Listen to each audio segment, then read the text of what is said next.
ನಮಸ್ಕಾರ. ನಾನು ಕಾಡು ಸಿದ್ದೇಶ್ವರ ಸ್ವಾಮೀಜಿ. ನಮ್ಮ ಗೋಪಾಲ್ಸ್ ಟೀಮ್ನಿಂದ ಬೆಂಗಳೂರಲ್ಲಿ ಜನವರಿ 3 ಮತ್ತು 4ನೇ ತಾರೀಕಿಗೆ ಒಂದು ಕಾರ್ಯಾಗಾರ ಆಗ್ತಾಯಿದೆ.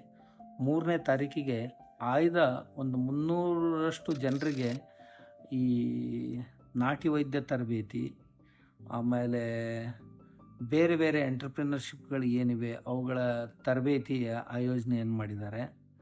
ಆಮೇಲೆ 4ನೇ ತಾರೀಕಿಗೆ ಎಲ್ಲರೂ ಬರ್ಬೋದು. ಅದು ಕಬ್ಬನ್ ಪಾರ್ಕ್ನಲ್ಲಿ ಬೆಳಗ್ಗೆ ಕಾರ್ಯಕ್ರಮ ಇದೆ. ಅದರಲ್ಲಿ ಈ ಗೋಪಾಲಕರಾಗಿರ್ಬೋದು ಅಥವಾ ಕೃಷಿಕರಾಗಿರ್ಬೋದು, ಸಾವಯವ ಕೃಷಿಕರು, ಎಣ್ಣೆಗಾಣದವರಾಗಿರ್ಬೋದು, ಕೃಷಿ ಉತ್ಪನ್ನಗಳ ಮೇಲೆ ಪ್ರಸಂಸ್ಕರಣ ಮಾಡುವಂಥವರಾಗಿರ್ಬೋದು, ಎಲ್ಲರೂ ಅದರಲ್ಲಿ ಭಾಗವಹಿಸಬಹುದು.